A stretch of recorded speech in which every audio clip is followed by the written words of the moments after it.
गडचिरोली जिल्ह्यात आलापल्ली एटापल्ली मार्गावर गुरुपल्ली इथे ट्रक आणि बसचा भीषण अपघात झाला। या अपघातात 5 जणांचा मृत्यू झाला। अहेरी एटापल्ली बुर्गी या बसचा अपघात झाला। मृतांमध्ये 3 शाळकरी मुलींचा समावेश आहे। या अपघातानंतर जमाव अनियंत्रित झालाय। लोह खनिज वाहून नेणाऱ्या ट्रकच्या मनमानी विरोधात ग्रामस्थांचा संताप अनावर झालाय। सुमारे 15 ट्रकची ग्रामस्थांनी इथे जाळपोळ केली आहे। सीआरपीएफच्या तुकड्या तैनात असूनही जमाव अनियंत्रित झाला आणि या जमावानं ट्रक जाळलेले आहेत। 1-2 नाही तर 15 ट्रक या जमावानं जाळलेले आहेत। गडचिरोलीमध्ये हा अपघात झाला। या अपघातात 5 जण ठार तर 3 जण जखमी झालेत। शाळेजवळ हा अपघात झाल्याचं कळतंय। ट्रक आणि बसची धडक झाली आणि त्यात हा अपघात झाला। यात 5 जण ठार झालेत तर 3 जण जखमी झालेत। मृतांमध्ये 3 शाळकरी मुलींचा समावेश आहे। पण या अपघातानंतर इथला जमाव अनियंत्रित झाला आणि लोह खनिज वाहून नेणाऱ्या ट्रकच्या या मनमानी विरोधात ग्रामस्थांचा संताप अनावर होऊन त्यांनी 15 ट्रकची जाळपोळ केली आहे। ही तिथली दृश्य आहेत। सीआरपीएफच्या तुकड्या तिथे तैनात होत्या आणि असं असताना सुद्धा या जमावानं 15 ट्रक इथे जाळलेले आहेत। जमाव अनियंत्रित झाला आणि त्यांनी 15 ट्रकची इथे जाळपोळ केली।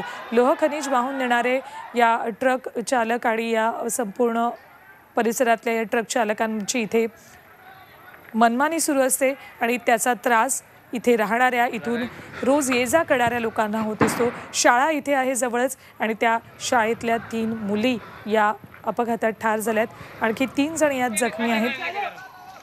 5 जणांचा मृत्यू झालाय। ही तिथली ताजी दृश्य आहेत।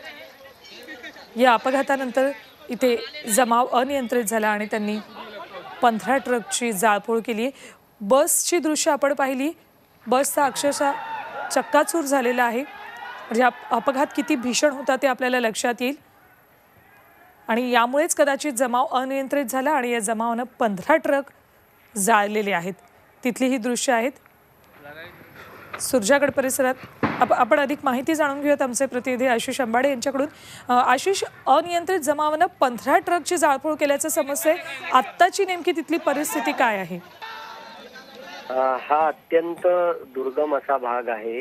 एटापल्ली तालुक्यातल्या सुरजागडच्या लोह खनिज टेकड्यांना जोडणारा आणि या भागामध्ये एकेरी वाहतूक सुरू असते, छोटा रोड असल्यामुळे। आणि त्या भागामध्ये अनियंत्रित हे जे ट्रक्स आहेत सुरजागड कोळसा खाणीतून माल वाहून नेणारे किंवा रिकामे यांची अनिर्बंध वाहतूक सुरू असते।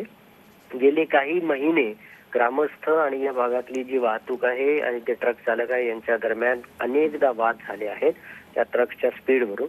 आणि त्याचा परिणाम असा झाला, आज सकाळी हा जो अपघात झालेला आहे या अपघातानंतर अपघात एवढा भीषण होता की तो ट्रकनी पूर्ण ती बस चिरून गेली आहे। आपण दृश्यांमध्ये बघू शकतो। अपघात भीषणच होता आणि त्याच्यामुळे या भागामधली हा जो जुना प्रश्न आहे हा पुन्हा एकदा ऐरणीवर आला आणि लोक संतप्त झाले। या भागामध्ये वन विभागाचे अधिकारी होते, पोलीस होते, सीआरपीएफच्या तुकड्या होत्या आणि तरीही जमावानं अनियंत्रित होत या संपूर्ण ट्रक्सना आग लावलेली आहे। सध्या या भागामध्ये जमाव पांगवला गेला आहे आणि परिस्थिती नियंत्रणात आहे। आशिष, या घडामोडींवर लक्ष ठेवून तुमच्याकडनं वेळोवेळी या संदर्भातली अधिक माहिती जाणून घेणार आहोत। तुर्तास धन्यवाद संपूर्ण माहितीसाठी तुम्हाला।